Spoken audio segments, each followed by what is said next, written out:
காவேரி வந்து pregnancy kit வாங்கி வந்து பார்க்குறாங்க. பார்த்தோம் 2 கோடு வந்திருக்கு. காவேரிக்கு சந்தோஷம் தாங்கவே முடியல. அவ்வளோ சந்தோஷப்படுறாங்க காவேரி. இத முதல்ல விஜய் கிட்ட சொல்லணும் அப்படின்னு சொல்லிட்டு யோசிக்கிறாங்க. வெளிய வராங்க. பதட்டமா இருக்காங்க காவேரி. "என்னடி ஆச்சு?" அப்படின்னு. "ஒண்ணும் இல்ல" அப்படின்னு சொல்லிட்டு ரூம்க்கு ஓடுறாங்க. ஃபோன் எடுக்குறாங்க. விஜய்க்கு பண்ணணுமே சொல்லிட்டு விஜய்க்கு பண்றாங்க. பார்த்தா வந்து விஜய் ஃபோனே எடுக்கல. இப்போன்னு பார்த்து ஃபோன் எடுக்க மாட்டேங்கிறாரு. "விஜய் ப்ளீஸ் விஜய் எடுங்க" அப்படின்னா ஃபோனே போக மாட்டேங்குது. "என்ன ஃபோனே போக மாட்டேங்குது. இப்ப என்ன பண்றதுன்னு தெரியலையே. முதல்ல அவர பார்த்து நேர்ல சொல்லணும். அப்போ அவரோட ஃபீலிங்ஸை பார்க்கணும். அப்படியே என்னை கட்டி பிடிச்சுப்பாரு. அதே மாதிரி வந்து "நீ காவேரி கர்ப்பமா இருக்கியாடி" அப்படின்னு சொல்லிட்டு குழந்தை வரதை நினச்சி அவ்வளோ சந்தோஷப்படுவார் விஜய். அது எல்லாத்தையும் நேரில் பார்க்கணும். இதுவும் நல்லது தான், ஃபோன் எடுக்காது அப்படின்னு சொல்லிட்டு காவேரி வந்து வெளியே வராங்க சந்தோஷமாக. காவேரியோட முகம் வந்து சந்தோஷமாக இருக்கிறத பார்த்துட்டு எல்லாருக்கும் ஒன்றும் புரியல. "என்னடி என்ன ஆச்சு? என்ன இவ்வளோ சந்தோஷமாக இருக்க?" அப்படின்னு சொல்லிட்டு எல்லாரும் கேட்குறாங்க. காவேரி என்ன பதில் சொல்கிறதுன்னு தெரியாமல் ஒன்றும் இல்லை அப்படின்னு சொல்லிட்டு வெளியே போகிறாங்க. "எங்கடி போகிறா இவ?" அப்படின்னா "தெரிலம்மா, அவள் எங்கே போகிறா வரா ஒன்றும் புரியல" அப்படின்றாங்க வந்து நம்ம கங்கா. அடுத்து வந்து காவேரி என்ன பண்ணுறாங்க, விஜய் தேடி போகிறாங்க. கரெக்டாக வந்து "காவேரி எங்கே போகிற?" அப்படின்னு சொல்லிட்டு மாமி கேட்குறாங்க. அது வந்து "இல்லை ஒன்றும் இல்லை" அப்படின்னு சொல்கிறாங்க. மேலே பார்த்தோம் அவர் இல்லை, ஒரு வேளை கீழே எங்கேயாவது இருப்பாரான்னு பார்க்கலாம் வந்து அந்த மாமி கிட்ட மாட்டிட்டுமே அப்படின்னு சொல்லிட்டு "இல்லை மாமி சும்மா தான், எனக்கு தெரியும் காவேரி நீ விஜய் தானே தேடுற" அப்படின்னு அதிர்ச்சி அடைகிறாங்க. இவங்க எப்படி கண்டுபிடிச்சாங்க அப்படின்னு சொல்லிட்டு யோசிக்கிறாங்க. இங்கே பாரு காவேரி, விஜய் வந்து என்கிட்ட எல்லா விஷயத்தையும் சொல்லிட்டான். எனக்கும் எல்லா விஷயமும் தெரியும் அப்படின்னு யோசிக்கிறாங்க. எல்லாத்தையும் சொல்லிட்டாரு அந்த மாமி கிட்ட. இந்த மாமி ஏற்கனவே வந்து நம்மளை வந்து போட்டு படுத்துவாங்க. இதில் வேற எல்லாத்தையும் சொல்லிட்டாரு. என்னென்ன கேள்வி கேட்க போகிறாங்களோ தெரியலையே அப்படின்னு சொல்லிட்டு பார்த்துட்டு இருக்காங்க.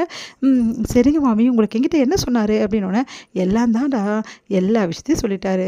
இங்கே பாரு, விஜய் சொன்ன எல்லா விஷயத்தையும் நானும் வந்து கேட்டுட்டேன். இதுக்கப்புறம் மறைக்க வேண்டிய விஷயம் ஒன்றுமே கிடையாது.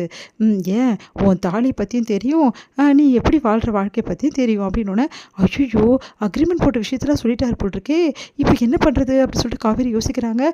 "சரிங்க மாமி, நான் அப்புறம் பேசுகிறேன் இருங்க" அப்படின்னு சொல்லிட்டு போக பார்க்குறாங்க.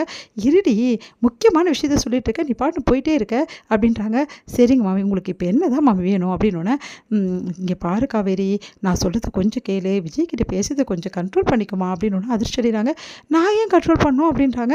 "ஏன் கண்ட்ரோல் பண்ணுமா? இதெல்லாம் கேள்வி. இப்போ கழுத்தில் தாலி போட்டிருக்கல?" "ஆமாம் போட்டிருக்கேன்." "எனக்கு தெரியும் தாலின்னு சொல்லிட்டு, ஆனால் விஜய்க்கு தெரியுமா?" அப்படின்னோடனே அதிர்ச்சி அடைகிறாங்க. "நீங்கள் என்ன சொல்கிறீங்க?" "ஆமாம், நோக்கு கல்யாணம் ஆகிடுச்சா இல்லையா?" "ஆமாம் ஆயிடுச்சு. தாலி போட்டிருக்கேன் இல்லை, கல்யாணம் ஆனால் தாலி போடுவாங்க மாமி" அப்படின்னோடனே "சரிடி போட்டிருக்கல, கல்யாணம் ஆகிடுச்சுல, செந்தூரெலாம் வச்சுருக்க." "ஆமாம் மாமி, ஆமாம் செந்தூரம் வச்சுருக்கேன், தாலி போட்டிருக்கேன், எனக்கு கல்யாணம் ஆகிடுச்சு தான்.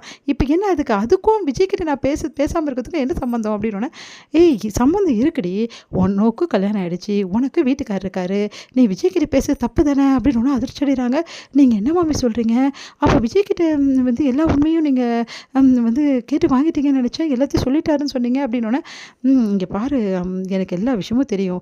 நீ போட்டிருக்கிறது பொய் தாலின்னு நினச்சிக்கிட்டு, தாலியே இல்லைன்னு நினச்சிக்கிட்டு விஜய் வந்து உன் பின்னாடி சுற்றினதும், உன்னை விரும்பினதும், இப்போவும் வந்து உன்னை விரும்புறது எல்லா விஷயமும் எனக்கு தெரியும்.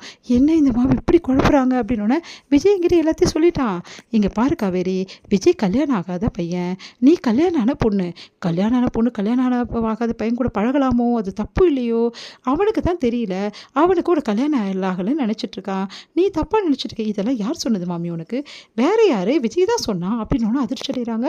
என்னென்ன சொல்லி வச்சிருக்காரு பாரு மாமி கிட்ட. இவர் திருந்தவே மாட்டாரா? என்னை இவ்வளோ அசிங்கப்படுத்தி வச்சிருக்காரு.